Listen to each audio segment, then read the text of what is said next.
Hello everyone, welcome to ITLS Academy। हमारे lecture का topic है functional drinks containing herbal extracts. Herbal चीज़ें वो होती हैं जो कि हमें हरे पेड़ पौधों से मिलती हैं। तो हम ऐसी ड्रिंक्स के बारे में पढ़ेंगे जिनमें ये हर्बल एक्सट्रैक्ट मिलाए जाते हैं, मिक्स किए जाते हैं ताकि हर्बल ड्रिंक्स को बनाया जा सके। ये पार्ट 1 है। हर्बल ड्रिंक्स के बारे में बहुत सी चीज़ें हम पढ़ने वाले हैं, तो चलिए पार्ट 1 से स्टार्ट करते हैं। Functional drinks containing herbal extracts. सबसे पहले हम बात करेंगे इसकी हिस्ट्री क्या रही है। The Shanidar cave is the valued archaeological site as it contained some of the earliest physical evidence to support the theory that herbs has been used medicinally for as long as 45,000 to 50,000 years ago। एक शानीदार केव है जिसमें कि जो कि एक archaeological site है। यहाँ पे बहुत सारे ऐसे एविडेंसेस देखे गए हैं, बहुत सारे ऐसे प्रमाण मिले हैं जिनसे कि पता चलता है कि पुराने समय में लगभग 45,000 से 50,000 साल पहले भी जो मेडिसिन होती थी उस मेडिसिन के लिए हर्ब्स का यूज़ किया जाता था। Of all the skeletons found in the cave, it is remains of Shanidar 4, a 30 to 45-year-old male।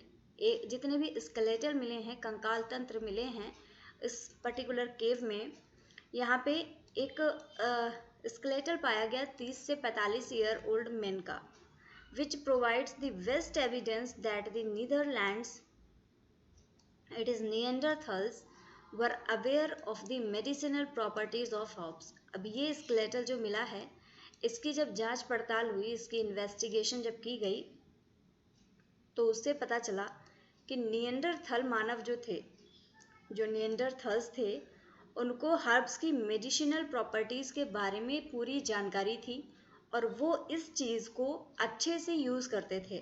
Treatment के लिए पेड़ पौधों का इस्तेमाल करके वो तरह तरह की दवाइयाँ बनाते थे और उससे ठीक भी होते थे।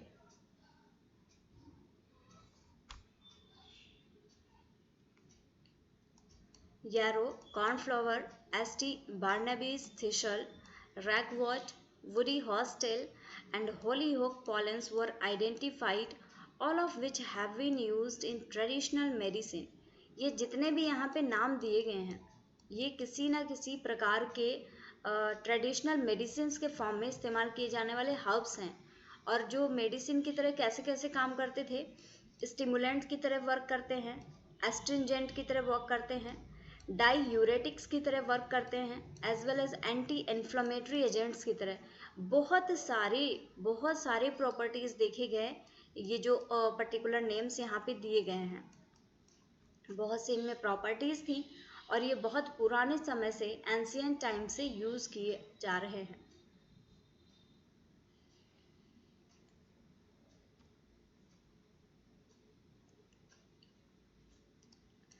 There is a wide variety of medical research that documents the health benefits of tea। बहुत सारे मेडिकल रिसर्च हुए हैं जिनमें कि ये पता चला है कि जो टी है, जो चाय है, उसके भी बहुत सारे हेल्थ बेनिफिट्स होते हैं। स्वास्थ्य के बहुत से उससे लाभ देखे गए हैं। The leaves contain 3 types of polyphenol flavonoids antioxidant, catechins, theaflavins and quercetin. ये कुछ ऐसे कंपाउंड्स हैं, ऐसे केमिकल्स हैं जो कि चाय की पत्तियों में प्रेजेंट होते हैं। The potency of the polyphenols, ये पॉलीफिनॉल्स केमिकल्स हमने अभी देखे, तो अगर पोटेंसी की हम बात करें, varies with the different T manufacturing technique. ये पॉलीफिनॉल्स की वैरायटी कैसी होगी, अमाउंट क्या होगी, ये डिपेंड करेगा कि उस पर्टिकुलर जो चाय है उसको बनाया कैसे गया है, उसकी मैन्युफैक्चरिंग टेक्निक क्या है। ग्रीन टी, नाम सभी ने ज़रूर सुना होगा, टीवी पे एडवर्टाइजमेंट भी ग्रीन टी का बहुत देखा गया होगा। So green tea in particular is a rich source of xanthine antioxidant. जो ग्रीन टी होती है उसमें जैंथीन प्रेजेंट होता है and it has been suggested that these molecules can help to lower cholesterol. अब ये जो ग्रीन टी है ये कोलेस्ट्रॉल के लेवल को कम करने में मदद करती है। और क्यों करती है? क्योंकि इनमें जैंथीन नाम का एंटीऑक्सीडेंट प्रेजेंट होता है। इसके साथ ही and also act as an anti inflammatory, anti irritation and cellulite reducing agent. इसके और भी यूज देख सकते हैं, एंटी इन्फ्लेमेटरी है, एंटी इरिटेशन है, सेल्यूलाइट रिड्यूसिंग एजेंट है। कितने सारे फायदे आपने ग्रीन टी के देखे। इसीलिए जो नॉर्मल एडवर्टाइजमेंट्स होते हैं आप देखते हैं टी के ऊपर ग्रीन टी को उनमें प्रेफर किया जाता है, क्योंकि इसकी नॉर्मल टी से ज़्यादा प्रॉपर्टीज़ देखी गई हैं जो कि अच्छी प्रॉपर्टीज़ हैं। और अगर ग्रीन टी का कंजप्शन करते हैं आप तो आपको फ़ायदा दे सकती हैं।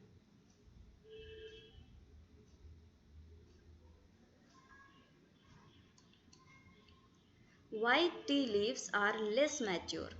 वाइट टी होती है, वाइट टी की लीव्स जो होती हैं वो लेस मैच्योर होती हैं, स्टिल होल्डिंग दियर बड्स, फिर भी उनमें उनकी बड्स प्रेजेंट होती हैं, and undergo the much more delicate method of steaming.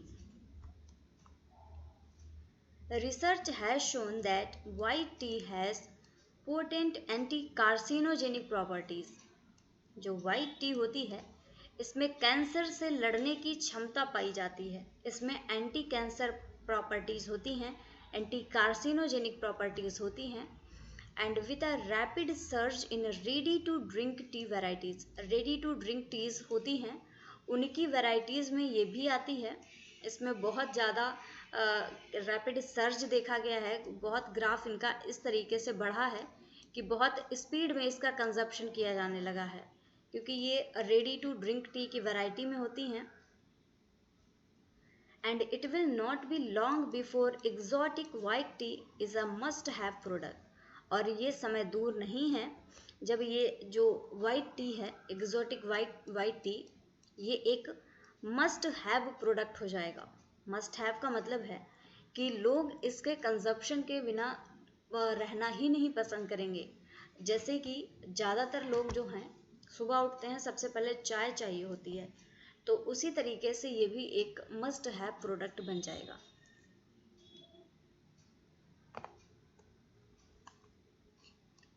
Surprisingly, coffee did not make its way into European drinking habits.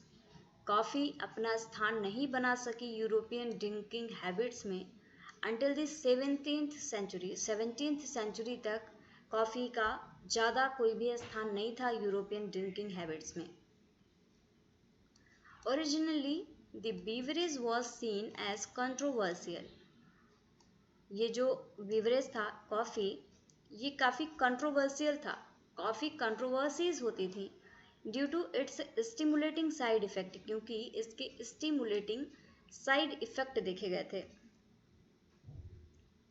But now it is one of the most popular natural stimulants across the globe. लेकिन पूरे globe में, पूरे world में आज के time पे जो coffee है वो सबसे ज़्यादा पॉपुलर है नेचुरल स्टिमुलेंट की तरह। पूरी दुनिया में, पूरे वर्ल्ड में पूरी तरीके से बहुत अच्छे से पॉपुलर है coffee.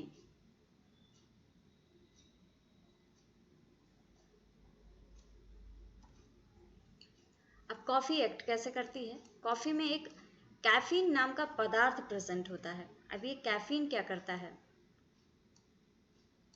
Caffeine act upon the nervous system, आपके नर्वस सिस्टम पे काम करता है, causing nerve fibers to release a variety of neurotransmitters around the body. Nervous system को स्टिमुलेट करता है ताकि ये बहुत सारे न्यूरोट्रांसमीटर्स को रिलीज कर दें। As a result the consumer experience feeling of increased alertness and higher energy level. अब जब न्यूरोट्रांसमीटर्स हैं, इनका काम ही होता है बॉडी को सिग्नल देना। अब ये बॉडी को जब अच्छे से सिग्नल देने लगेंगे, बहुत सारे न्यूरोट्रांसमीटर्स होंगे तो जो भी कंज्यूमर है, जिसने भी कॉफ़ी लिया है, जिसने भी कैफीन लिया है, उसको बहुत अलर्टनेस बढ़ जाएगी। एक स्टिमुलेंट की तरह काम कर रहा है, तो अलर्ट कर देगा, स्टिमुलेट कर देगा नर्वस सिस्टम को, और हायर एनर्जी लेवल महसूस करेगा जो भी इंसान ने उसको कंज्यूम किया है।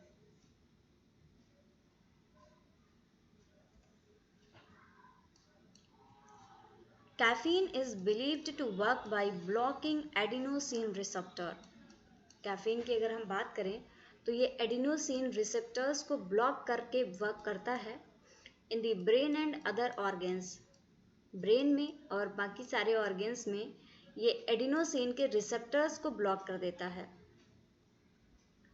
The ability of adenosine to bind to these receptors is consequently reduced। जो एडिनोसिन की जो प्रॉपर्टी है अपने रिसेप्टर से बाइंड करने के लिए, वो धीरे धीरे करके कम हो जाती है, which causes an increase in cellular activity। और अगर एडिनोसिन रिसेप्टर्स पे एडिनोसिन बाइंड नहीं कर पाएगा तो सेलुलर एक्टिविटी बढ़ जाएगी।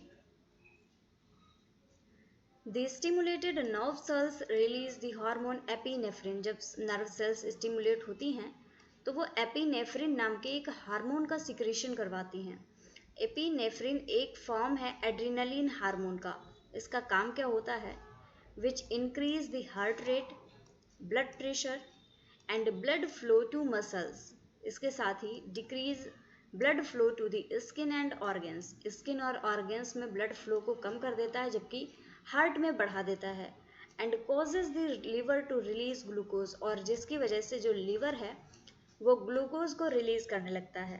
अब लीवर में ग्लूकोज लीवर से रिलीज हो रहा है, सेलुलर एक्टिविटी बढ़ जाएगी जिसकी वजह से, इसीलिए इसको स्टिमुलेंट बोला जाता है। काफ़ी चीज़ों को ये स्टिमुलेट कर दे रहा है। The extraction process. Selective solvents and varying environmental conditions allow the separation of soluble plant metabolites from the insoluble cellular remains। जो selective solvents होते हैं और जो बदलती हुई environmental conditions होती हैं, ये जो प्लांट के soluble metabolites होते हैं इनके separations को करवा देते हैं। जो भी insoluble cellular है remain, उससे जो soluble material है उसको अलग कर देती हैं। There are 5 key steps that occur within the plant cells during the extraction process।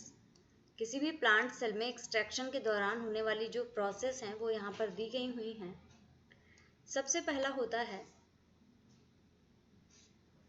Solvent diffuses into the plants matrix. जो सॉल्वेंट है वो प्लांट के मैट्रिक्स में डिफ्यूज हो जाता है। Dissolution of various plant compounds into the solvent. जो भी प्लांट के कंपाउंड्स होते हैं वो सॉल्वेंट में डिसॉल्व हो जाते हैं। इंटरनल डिफ्यूजन होता है where solutes are transported through the plant matrix. Plant matrix से सोल्यूट ट्रांसपोर्ट हो जाते हैं via membrane to the surface of the cell. जो भी प्लांट के मैट्रिक्स में पदार्थ मौजूद हैं वो सेल की सरफेस पे पहुंच जाते हैं। This mechanism is driven by concentration gradient. Concentration gradient एक ऐसी प्रोसेस होती है जिसमें चीज़ें हाई कंसंट्रेशन से लो कंसंट्रेशन की तरफ मूव करती हैं। अब आता है external diffusion where solutes are transported from the cell surface into the bulk solvent surrounding the cells. जो सोल्यूट हैं वो सेल सरफेस से ट्रांसपोर्ट हो जाते हैं, जो भी सॉल्वेंट है सराउंडिंग दी सेल वहाँ पे। This is driven by concentration gradient. ये भी प्रोसेस कंसंट्रेशन ग्रेडियंट की मदद से ही होती है।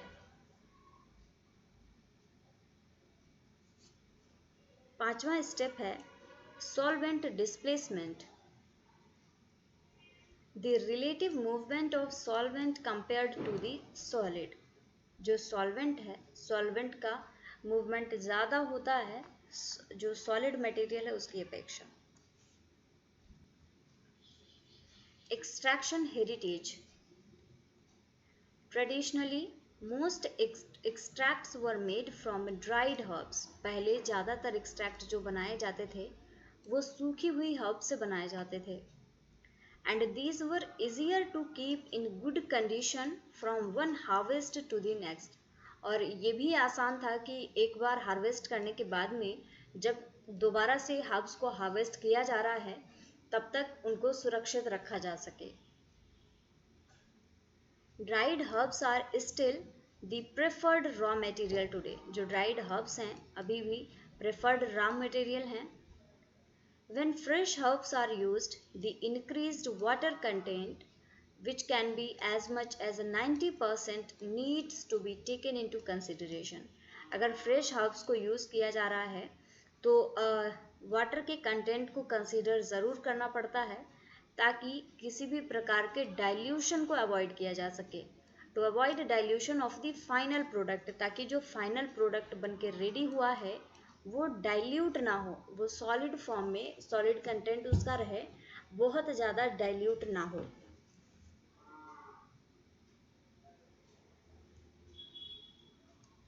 Galenical। Galenical is the term used when referring to the products derived from such natural extraction process। जो प्रोडक्ट इस नेचुरल एक्सट्रैक्शन प्रोसेस से बनते हैं उनके लिए एक टर्म यूज किया जाता है जिसको कि हम बोलते हैं गलेनिकल। एक इम्पॉर्टेंट टर्म है, क्वेश्चन आ सकता है तो इसको याद करके रखिएगा। Although please note this term is also used for natural animal tissue extraction process। Natural extraction process as well as animal tissue extraction process दोनों के लिए ही इस टर्म को यूज किया जा सकता है। These classes of preparations include infusion, decoction, liquid extracts, tinctures, semi-solid extracts and soft extracts।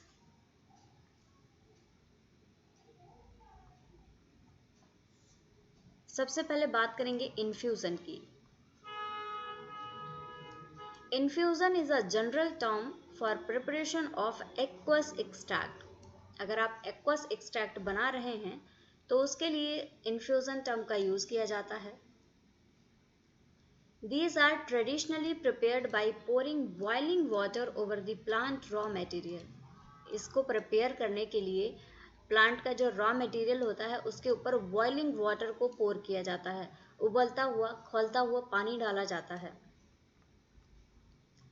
A general method for producing 500 gram per ml of strong infusion is detailed as follows। यहाँ पे infusion का process दिया गया है। सबसे पहले आपको 200 gram of raw material use करना है। याद रहे ये हम लोग 500 ग्राम पर ml के लिए पढ़ रहे हैं। नेक्स्ट क्या करना है, place herb into appropriate sized plastic container. जो भी हर्ब है उसको प्लास्टिक के कंटेनर्स में रख देना है। Cover with dilute ethanol, that is 20% dilution वाले इथेनॉल से इसको कवर कर देना है। मिक्स थोरोली, इसको प्रॉपर मिक्स करना है। Cover with a lid and leave to soak for 24 hours. 24 घंटे तक इसको सोकिंग के लिए रख दिया जाता है, उस जो मैटर है आपका उसको कवर करने के बाद में। Measure the volume of the liquid bye filtering through flute filter paper. अब जो क्या है, इस जो लिक्विड आपने तैयार किया है उसको आपको फिल्टर करना है। फिल्टर करना है आपको फ्लूटेड फिल्टर पेपर की मदद से, और उसके बाद में आपको वॉल्यूम मेज़र करना है। और ये जो फिल्टर पेपर ये यूज़ करना है, फिल्टरिंग की प्रोसेस ये होनी है in a stainless steel funnel. अगला स्टेप आता है, collect the filtered extract into a graduated cylinder to check the volume and weight. एक सिलेंडर में इस एक्सट्रैक्ट को कलेक्ट करना है ताकि वॉल्यूम और वेट को मेजर किया जा सके। A further 72 to 96 hours later, the extract needs to be filtered again using the same technique। लगभग 72 से 96 घंटे के बाद में एक्सट्रैक्ट को दोबारा से फिल्टर करने की ज़रूरत होती है सेम टेक्निक के द्वारा। The final product is poured into a suitable container and the herb is discarded। अब जो फाइनल प्रोडक्ट होता है उसको किसी सुटेबल कंटेनर में पोर कर लिया जाता है और उसके बाद में हर्ब को डिस्कार्ड कर दिया जाता है। अगली प्रोसेस है decoction.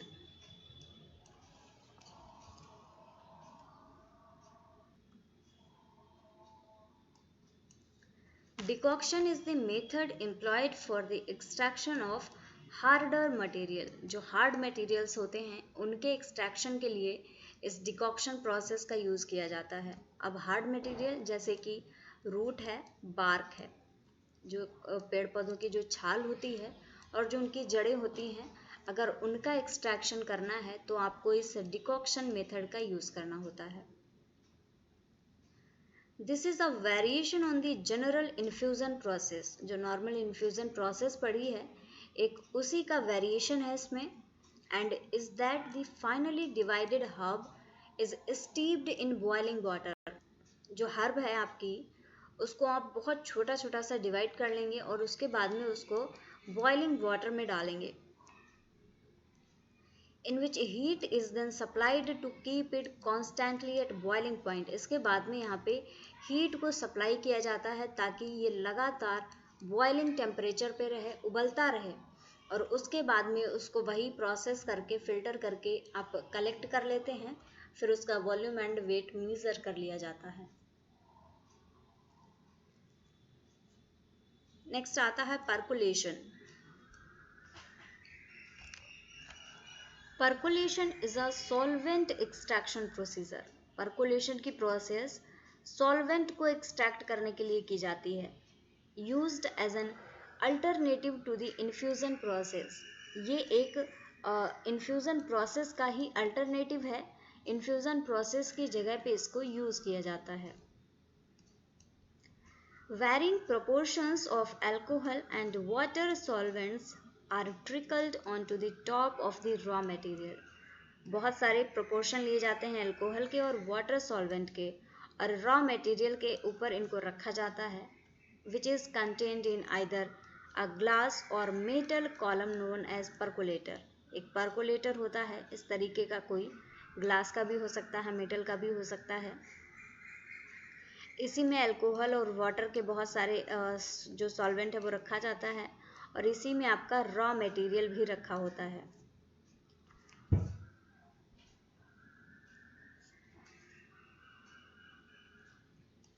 Percolation involves the mechanistic process of osmosis and diffusion। Percolation की प्रोसेस में होता क्या है, इसमें ऑस्मोसिस और डिफ्यूजन की प्रोसेस होती है।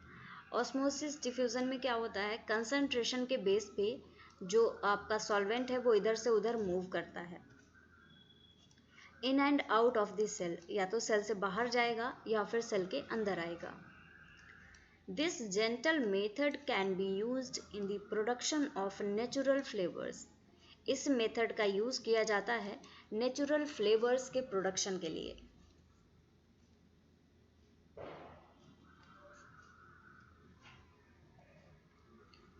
अब आता है liquid extract. Liquid extract provide more permanent and convenient forms of preserving the constituents of botanicals। जो लिक्विड एक्सट्रैक्शन है ये ज़्यादा परमानेंट है, ज़्यादा कन्वीनियंट है, ताकि जो बोटेनिकल कंस्टिट्यूएंट्स हैं उनको प्रिजर्व किया जा सके इन हायर कंसंट्रेशंस। इसकी मदद से, लिक्विड एक्सट्रैक्शन की मदद से आप हायर कंसंट्रेशन में बोटेनिकल कंस्टिट्यूएंट्स को प्रिजर्व कर सकते हैं। The extract traditionally produces a 1:1 yield। जो एक्सट्रैक्ट है ये 1:1 yield को प्रोड्यूस करता है।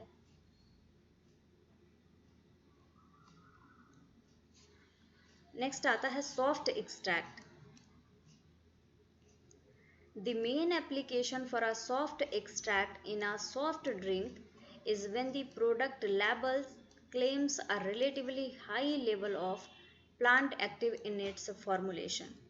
अगर सॉफ्ट एक्सट्रैक्ट के मेन एप्लीकेशन की बात करें तो इसका मेन एप्लीकेशन होता है कि जब बहुत जो प्लांट एक्टिव जो भी चीज़ें हैं प्लांट में वो बहुत हाई प्रोपोर्शन में हैं, बहुत हाई फार्मूलेशन है उनका, तो उस प्लांट के एक्सट्रैक्शन के लिए, सॉफ्ट ड्रिंक्स के एक्सट्रैक्शन के लिए सॉफ्ट एक्सट्रैक्ट का यूज़ किया जाता है।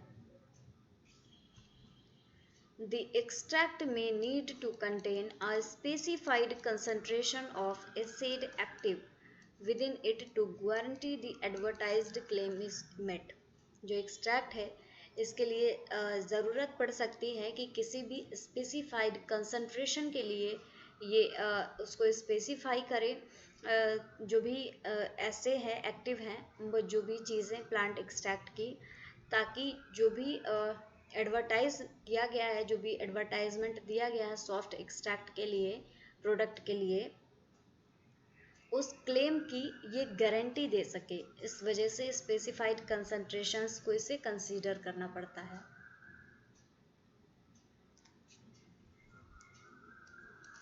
Soft extract may be used to blend with ingredients of a flavor system for spray or freeze drying।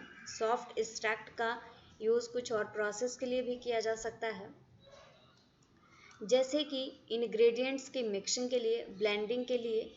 जो भी फ्लेवर सिस्टम होता है, चाहे वो स्प्रे हो या फ्रीज ड्राइंग मेथड हो, इन दोनों ही मेथड्स में इंग्रेडिएंट्स को ब्लेंड करने के लिए सॉफ्ट एक्सट्रैक्ट की प्रोसेस को यूज़ कर सकते हैं।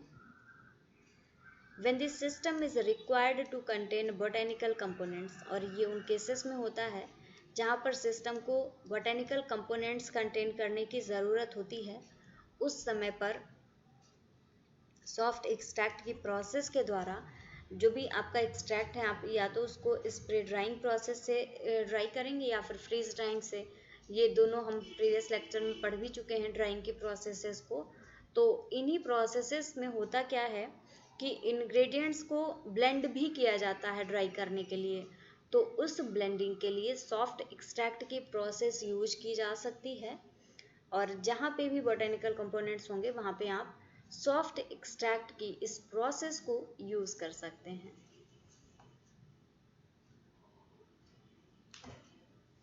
तो ये तो हमने कुछ एक्सट्रैक्शन प्रोसेस देख ली कि लिक्विड्स को कैसे एक्सट्रैक्ट करना है, सॉलिड्स को कैसे एक्सट्रैक्ट करना है, प्रोफ्यूजन है, लिक्विड एक्सट्रैक्ट है, सॉलिड एक्सट्रैक्ट है। ये सारी प्रोसेसेस हमने कवर कर ली हैं। बाकी चीज़ों के लिए मिलेंगे आपसे नेक्स्ट लेक्चर में। बने रहिए ITLS एकेडमी के साथ में। अगर आप कोर्स को ज्वाइन करना चाहते हैं तो लिंक डिस्क्रिप्शन में है, वहाँ से आप कोर्स को ज्वाइन कर सकते हैं। फॉलो करिए ITLS एकेडमी को on various social media platforms like Instagram, Facebook, Twitter, YouTube, WhatsApp and LinkedIn. Also subscribe to our YouTube channel and you can get the app of ITLS Academy on Google Play Store. So thank you for watching. Like this video, share with your friends or share with needies, and also subscribe to our YouTube channel. If you are having any query or any doubt, feel free to contact on our helpline number 7080833450. So thank you very much everyone. Thank you for watching this session.